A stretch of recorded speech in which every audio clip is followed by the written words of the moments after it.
નમસ્કાર વિદ્યાર્થી મિત્રો, હું ગોસ્વામી રિદ્ધિ આપનો સંત કૃપા વિદ્યાલય તરફથી હાર્દિક સ્વાગત કરું છું. વિદ્યાર્થી મિત્રો, અગત્યનો એવો મુદ્દો માનવ વિકાસ આંક સમજવાનો છે આપણે, બરાબર. હ્યુમન ડેવલપમેન્ટ ઇન્ડેક્સ તમને પૂછે કે HDIનું પૂરું નામ જણાવો, તો તમને લખવાનું હ્યુમન ડેવલપમેન્ટ ઇન્ડેક્સ. હવે શું કહે છે કે વિકાસનો અદ્યતન નિર્દેશક માનવ વિકાસ આંક છે, કે સૌથી વધુ આધાર માનવ વિકાસ આંક પર રાખે છે.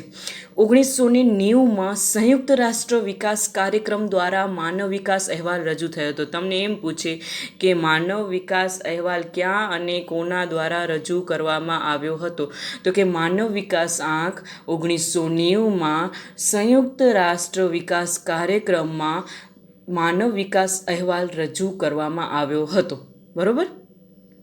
આ અહેવાલમાં વિકાસના માપદંડ તરીકે, હવે આ માનવ વિકાસ અહેવાલ તો બહાર પાડ્યો, તો એનો માપદંડ કયો લેશું આપણે, તો કે વિકાસના માપદંડ તરીકે માનવ વિકાસનો આંક રજૂ કરવામાં આવ્યો છે. એના વિકાસના માપદંડ તરીકે શેનો આંક રજૂ કરવામાં આવ્યો છે, તો કે માનવ વિકાસ આંકને ધ્યાનમાં લીધો છે, બરાબર. HDIમાં આર્થિક માપદંડોની સાથે બિન આર્થિક માપદંડો ઉપર પણ ભાર મૂકવામાં આવ્યું છે. એટલે કે માનવ વિકાસમાં આર્થિક માપદંડો તો ધ્યાનમાં લેવાના જ છે, પરંતુ બિન આર્થિક માપદંડો ઉપર પણ ભાર મૂકવામાં આવ્યું છે. HDI તૈયાર કરવામાં મહત્ત્વની ભૂમિકામાં ભારતના અર્થશાસ્ત્રીઓનો ફાળો છે. જો એમ કહે છે કે માનવ વિકાસ આંક તૈયાર કરવામાં અતિ અગત્યનો ફાળો હતા, કોને સૌથી વધારે પોતાનું કન્ટ્રીબ્યુશન આપ્યું છે, તો કે ભારતના અર્થશાસ્ત્રીઓનો ફાળો છે. જુદા જુદા દેશોમાં થતા વિકાસના પ્રયત્નોનું મૂલ્યાંકન કરીને આંક તૈયાર કર્યો છે. જુદા જુદા દેશોમાં જે વિકાસ થાય છે, એ વિકાસના પ્રયત્નો જે કરવામાં આવ્યા છે, એ પ્રયત્નોનું સૌપ્રથમ તેઓ મૂલ્યાંકન કરે છે, અને ત્યારબાદ આવો માનવ વિકાસ આંકનો તૈયાર કરવામાં આવે છે, બરાબર. 1990થી HDIને માપવા માટે જે વિવિધ ન્યૂનતમ અને મહત્તમ મૂલ્યનો ઉપયોગ થતો હતો, જેમાં 2010માં સુધારો કરવામાં આવ્યો છે. વિવિધ ન્યૂનતમ અને મહત્તમ મૂલ્યનો ઉપયોગ થતા હતા, બરાબર. 1990થી ધીમે ધીમે પરિસ્થિતિ બદલતા, યુગ બદલતા તેમાં પણ ફેરફાર અને સુધારા કરવામાં આવ્યા છે, બરાબર વિદ્યાર્થી મિત્રો. તો ત્યારબાદ આપણે જોઈશું માનવ વિકાસ આંકના ઘટકો કયા કયા છે, બરાબર. ઉપર આપણે કેમ જોયા, જીવનની ભૌતિક ગુણવત્તાના ઘટકો કેટલા હતા? 3. કયા કયા હતા? શિક્ષણ, અપેક્ષિત આયુષ્ય અને બાળ મૃત્યુદર. તો એવી રીતે માનવ વિકાસ આંકના ઘટકો જોઈએ, બરાબર, અથવા તો પરિબળો પણ એ જ કહી શકાય. ચલો વિદ્યાર્થી મિત્રો, કયા 3 પરિબળો છે? અપેક્ષિત આયુષ્ય, જ્ઞાન અને સારું જીવન ધોરણ. જો ભૌતિક ગુણવત્તાના આંકના પૂછીને ઘટકો, તો વિદ્યાર્થીઓ ઘણા HDIના લખી આવે છે. તો હવે તમને માનવ વિકાસ આંકના પૂછે તો ત્યારે તમને ભૌતિક ગુણવત્તાના લખવાના નહીં, કાંઈ ખાસ ફરક નથી, થોડું ઘણું ફરક છે, બરાબર વિદ્યાર્થી મિત્રો. તો સૌ પ્રથમ આપણે અપેક્ષિત આયુષ્ય વિશે ભણીએ. જન્મ સમયે વસ્તીનું અપેક્ષિત આયુષ્ય કેટલું છે તેના આધારે આંક મપાય છે, બરાબર. કે જન્મ સમયે બાળક કેટલું આયુષ્ય ભોગવી શકશે તેનું માપ અંકાય છે. જો 50 વર્ષથી ઓછું આયુષ્ય તો તંદુરસ્તીથી વંચિત ગણાય. જો શું કહે છે વિદ્યાર્થી મિત્રો, જો એનો 50 વર્ષથી ઓછું હોય તો એ તંદુરસ્તથી વંચિત ગણાય. જેમ આયુષ્યનો આંક ઊંચો તેમ સારી સ્થિતિ માનવામાં આવે છે. જેમ એનો આયુષ્યનો આંક ઊંચો તેમ કહેવાય કે ભારતની આરોગ્યની સ્થિતિ કેવી ગણાય છે, તો કે વધારે સારી માનવામાં આવે છે. ત્યારબાદનો પોઈન્ટ છે વિદ્યાર્થી મિત્રો આપણો શિક્ષણ, જ્ઞાનનું. જ્ઞાનનું પ્રમાણ જાણવા પુખ્ત શિક્ષિતોની ટકાવારી કેટલી છે તે જાણવામાં આવે છે. આમાં 15 વર્ષ અને તેનાથી વધુ ઉંમરની વ્યક્તિના અક્ષર જ્ઞાનને ધ્યાનમાં લેવામાં આવે છે. જો શું કહે છે, જ્ઞાનનું પ્રમાણ જાણવું હોય કે કઈ વ્યક્તિમાં કેટલું જ્ઞાન છે, તો એને પુખ્ત શિક્ષિતોની ટકાવારી કેટલી છે એ જાણવી પડે છે. એનામાં પણ 15 વર્ષ અને તેથી વધુ ઉંમરની વ્યક્તિ હોય એના અક્ષર જ્ઞાનને ધ્યાનમાં લેવામાં આવે છે. જેમાં કઈ કઈ બાબતોનો સમાવેશ થાય છે? જો કઈ બાબતોનો સમાવેશ થાય છે, આ બાબત કે એ સ્કૂલિંગના સરેરાશ વર્ષ, કે સ્કૂલ કેટલા વર્ષ કહેવાય એનું સરેરાશ કાઢવાનું. બીજું, સ્કૂલિંગના અપેક્ષિત વર્ષો, દેશોમાં શાળા કક્ષા માટે કેટલા વર્ષ અપેક્ષિત છે, તેમાંથી બાળક શાળામાં સરેરાશ કેટલા વર્ષ ગાળે છે, તેમાં આંક મેળવવામાં આવે છે. ચલો આપણે અહીંયા છે ને કે 1 થી 8 ફરજિયાત શિક્ષણ એવું કરી દે ને, તો જો 1 થી 8 છે એ ફરજિયાત શિક્ષણ થયું, અપેક્ષિત વર્ષો થયા, બરાબર. હવે એને છે એની સરેરાશ કાઢવામાં આવે છે અને એને આધારે આંક ગણવામાં આવે છે. ત્યારબાદનું આપણું પોઈન્ટ છે સારું જીવન ધોરણ. જીવન ધોરણ એટલે મળતી સગવડતા, એ તો તમને ખ્યાલ જ છે, જેમાં પીવાનું પાણી આવે, આરોગ્યની સેવા આવે, સેનિટેશનની સેવા આવે, બાળ મૃત્યુદર, ઓછા વજનવાળા બાળકોની ટકાવારી આવે, માથાદીઠ દૈનિક કેલેરી આવે, 5 વર્ષથી નીચેના બાળકો મૃત્યુદર, પ્રોટીન અને ચરબીની પ્રાપ્તિને જોવાય છે. અને સારા જીવન ધોરણનો આધાર આવક ઉપર હોય છે. જો આવક જ ના હોય તો ઉપરની આપણે કોઈ વસ્તુ પ્રાપ્ત નથી કરી શકતા, બરાબર? ઉપરની કોઈ સગવડો આપણે ભોગવી નથી શકતા. અને સારા જીવન ધોરણનો આધાર આવક ઉપર હોય છે. આવકનો સૂચકાંક માથાદીઠ કાચી રાષ્ટ્રીય આવક એટલે GNI અને PP સમ ખરીદ શક્તિના ધોરણે મપાય છે, બરાબર વિદ્યાર્થી મિત્રો? તો આપણે માથાદીઠ કાચી રાષ્ટ્રીય આવકને એ રીતે માપી શકીએ છીએ. હવે તો કે માનવ વિકાસ આંકની મુખ્ય બાબતો કઈ કઈ, તો એની બાબતો વિશે ભણવાનું છે.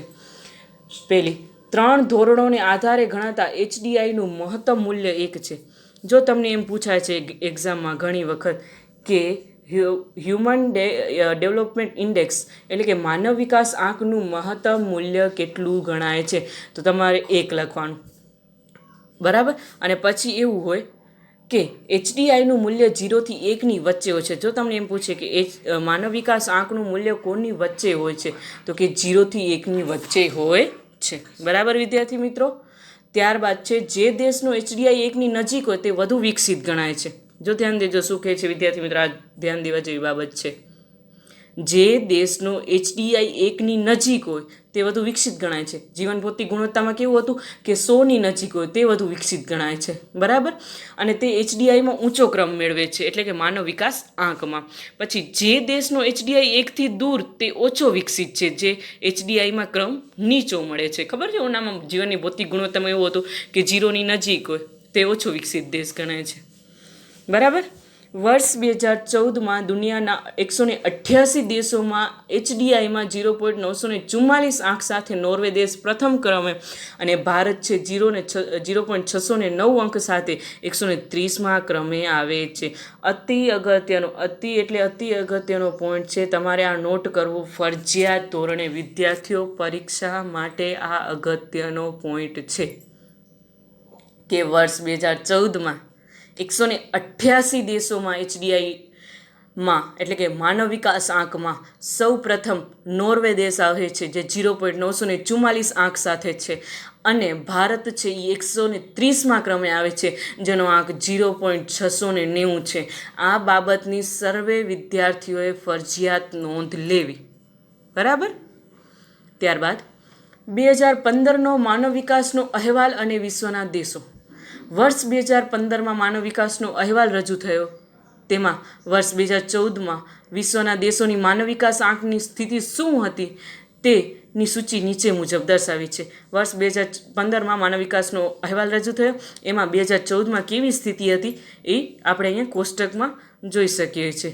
આયરું કોષ્ટક, બરાબર? જો સ્ત્રોત કીધું છે HDR 2015 અને આર્થિક સર્વે કર્યો તો 2015-16નો, એના ઉપરથી આ બધી ખબર પડી છે કે નોર્વે છે એ પ્રથમ ક્રમે છે, બરાબર? પછી 8મા ક્રમે કોણ છે?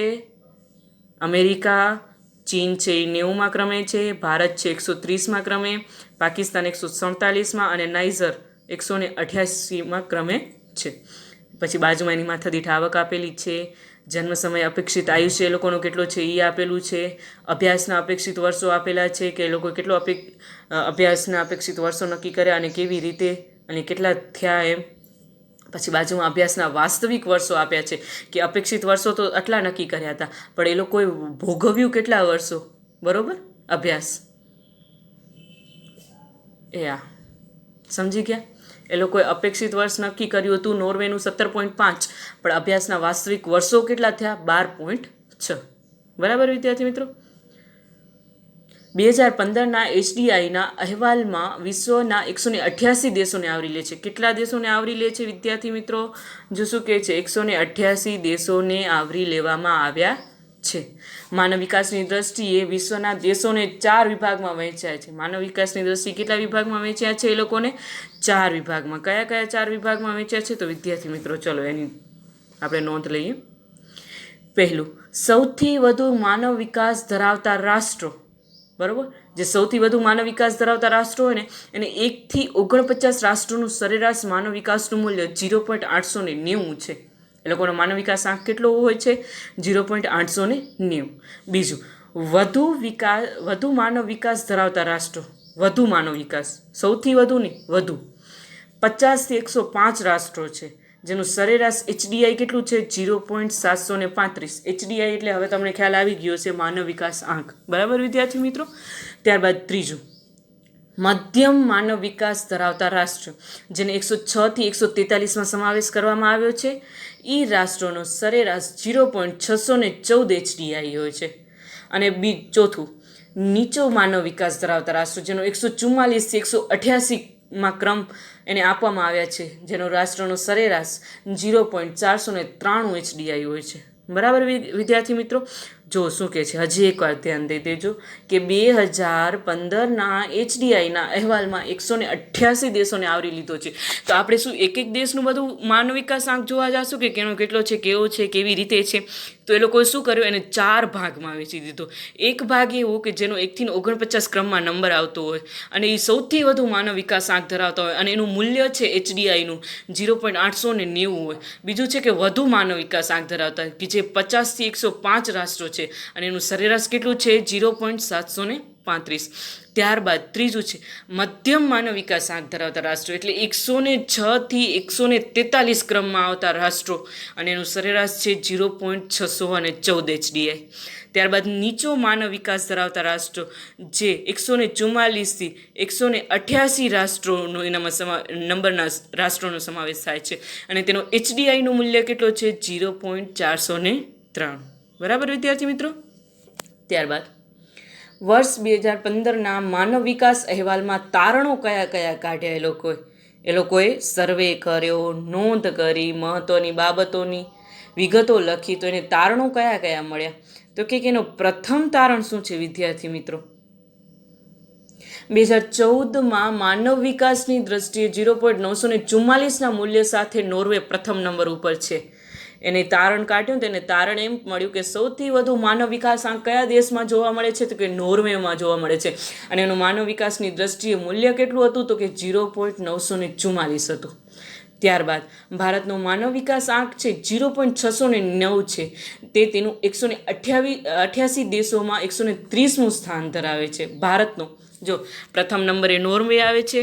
ત્યારબાદ એનું પ્રથમ નંબરે નોર્વે તો આવે છે, તો એનું મૂલ્ય કેટલું? 0.944.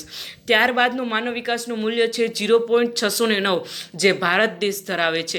અને આ ભારત દેશ માનવ વિકાસ આંકમાં 188 દેશોમાં 130માં નંબરનું સ્થાન ધરાવે છે. ત્યારબાદ ભારતનો HDIના વર્ગીકરણમાં મધ્યમ માનવ વિકાસના ગ્રુપનો પણ સમાવેશ કર્યો છે. ઉપર જો આપણે વિદ્યાર્થી મિત્ર જોયો 4 જૂથમાં સમાવેશ થયો છે. સૌથી વધુ માનવ વિકાસ આંક ધરાવતા દેશો, પછી સૌથી વધુ માનવ વિકાસ આંક ધરાવતા રાષ્ટ્રો, પછી મધ્યમ માનવ વિકાસ આંક ધરાવતા રાષ્ટ્રો અને નીચો માનવ વિકાસ આંક ધરાવતા રાષ્ટ્રો. તો અહીંયા શું કહે છે? ભારતનો HDIના વર્ગીકરણમાં મધ્યમ માનવ વિકાસના ગ્રુપમાં પણ સમાવેશ થાય છે 2014માં. ત્યારબાદ ચોથો, 2014માં HDIમાં છેલ્લા ક્રમે આફ્રિકા ખંડમાં આવેલા 0.348ના આંક સાથે નાઇજરનું સ્થાન છે. જો વિદ્યાર્થી મિત્રો ધ્યાન દેજો, પ્રથમ ક્રમે નોર્વે, 130માં ક્રમે ભારત અને 188માં ક્રમે, એટલે કે છેલ્લા ક્રમે કોણ આવે છે? નાઇજર આવે છે 0.348 મૂલ્ય સાથે.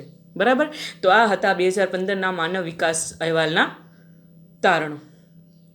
ત્યારબાદ વિદ્યાર્થી મિત્રો માનવ વિકાસ આંકનું મહત્ત્વ જોઈએ આપણે.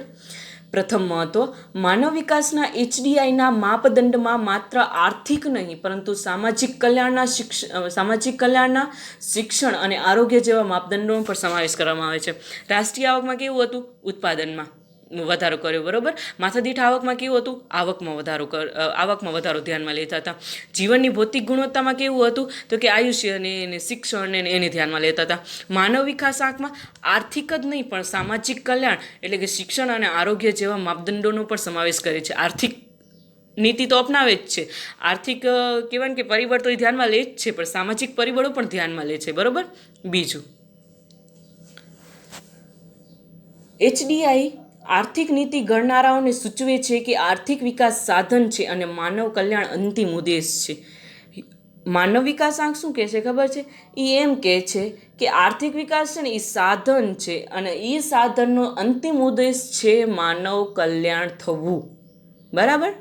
ત્યારબાદનું સાચી પ્રગતિ કોને કહેવાય? સાચી પ્રગતિ બરાબર આર્થિક પ્રગતિ વત્તા સામાજિક પ્રગતિ. રાષ્ટ્રીય આવકનો નિર્દેશક છે ને સાચી પ્રગતિ ના કહી શકાય છે ને, એ નિર્દેશક ખોટો સાબિત થયો હતો. માથાદીઠ આવકનો વૃદ્ધિ દર એ નિર્દેશક ખોટો સાબિત થયો હતો. જ્યારે માનવ વિકાસમાં એમ કે છે સાચી પ્રગતિ ક્યારે થઈ કહેવાય? આર્થિક પ્રગતિ એ કરો વત્તા તમે સામાજિક પ્રગતિ કરો તો એને સાચી પ્રગતિ કહેવાય. બરાબર.